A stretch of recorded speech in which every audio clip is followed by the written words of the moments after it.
survive the first month of work as a Part 1 architect? I'm joined here today with Adriana. And I've just started work as a Part 1 architecture assistant. I found it really great, but definitely stressful and overwhelming at times. And so today we're here to give you 5 tips, 5 tips as to how to make the most of your time at work. So tip number 1 is to clarify your job roles. So this means knowing exactly what it is that your boss expects from you. How do you go about doing this? You can ask for previous examples from other projects, and so use it like a precedent study from uni. So that's where you're going to stalk those files if you can and really look into the details of what you need. You also need to be clear on what your boss wants as a final output. So whether this is a file that's emailed to them or something that's printed and presented to them. And also, you might want to know, how do you go about actually achieving that? Think about if it's like what CAD tools you need, what software you also might be looking into, and also, really important, to know what to do if you get stuck. Which brings us on to the 4 Bs. Brain, book, buddy, boss. So what this means is you have to think, do I know the information? Then we have book. So whether you can find out the information easily from somewhere. So this could be looking on a website or my favourite book that you always need to hand is The Architect's Pocketbook. And then buddies, so see if you can ask a co-worker for help. And then if you really don't know, or if it's something specific to the project and not something that you can look up online, then ask the boss. Which brings us on to our next top tip, which is there's no such thing as a silly question. Thanks ever so much to Jackie over on Instagram for this tip. Whoa, Jenny, you have Instagram? I do. It's at j.k_architecture if you want to give it a cheeky follow. But anyways. This tip is an easy one, but it's one that a lot of people don't do.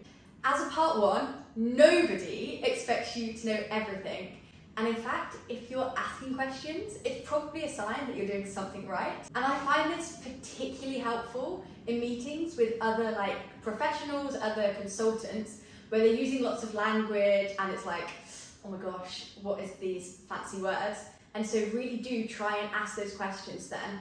I feel like I'd be scared to do that though if it was like consultants or someone that was like quite high up. I can get that. It was definitely scary when I first started my job, but had I not asked that silly question, I'd almost have not been able to learn the most of that site experience. So takes a bit of guts, but definitely ask the questions where you can. Tip number 3 is engage in social activities. If you're a Part 1 architect here in London, I think one of the best things you can do is join the Architectural Softball League.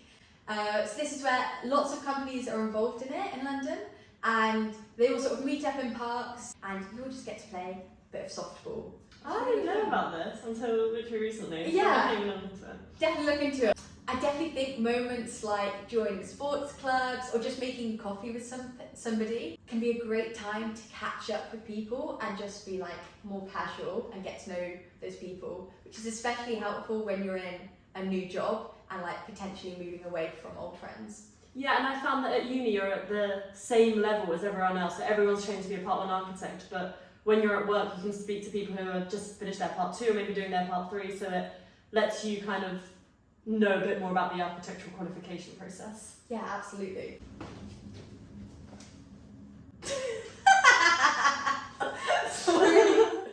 Tip number 4 is to start your morning right and make the most of your commute. So chances are you'll be spending a lot of time commuting to and from the office. And if work has taught me anything, it's that time is precious. So make the most of that journey time by doing something that energizes you, either mentally or physically. For example, I've set myself the goal of reading 10 books in a year, so I've been spending my time on the train reading a book. Currently I'm reading Where the Crawdads Sing by Delia Owens, would 100% recommend. And for myself, I absolutely love cycling into work and also listening to podcasts. Can recommend Diary of a CEO by Stephen Bartlett. Fabulous podcast. Oh, I think I've heard of this podcast. No, it's really good. Oh, who did he have on it recently that I knew? Joe Sugg. Yes, there's one there. Okay, that comes off my TikTok and it does sound really good. No, it's fabulous. Yeah, definitely do it. Now this next tip might seem a little bit silly, but trust me on this one. AC battles in the office are a real thing. Yeah, I'm always freezing.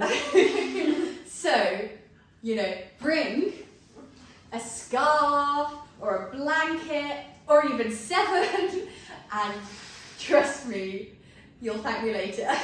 Really hope you found this video helpful, and if you did, what should they do? Like, comment and subscribe. I would. I have. Brilliant. Thank you so much for watching, and catch you in the next one. Bye guys!